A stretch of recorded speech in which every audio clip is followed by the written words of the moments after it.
உடம்புல கொஞ்சம் பணிவு வேணும். நீ பணக்கார வீட்டு பொண்ணு, அது உங்ககிட்ட இருக்காது. இனிமே வரவழைச்சுக்க. நாங்க உங்ககிட்ட பணிவா இருக்கணுங்கிறதுக்காக தானே சின்ன வாசப்படி வச்சு வீடு கட்டி கொடுத்து பரம்பரை பரம்பரையா எங்களை பழக்கிருக்கீங்க. இப்படி ஏமா ஒதுக்கி போய் நிக்கிற வாய்ப்படி. நானும் என் சம்சாரம் காலில் விழுந்து கும்பிட போறோம். காலில் விழுந்து கும்பிட போறோம். ஆசீர்வாதம் பண்ணு. மகராசனாரியா?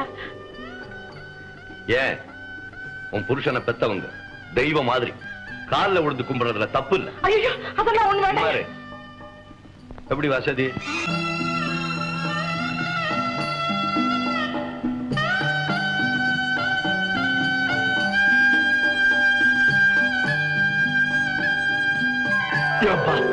வாழ்க்கையிலே இப்பதான் முதல் தடவையா குனிஞ்சு நிமிர்ந்திருக்கா. உள்ள கூட்டிட்டு போய் பால் பழம் கொடுங்க போங்கம்மா.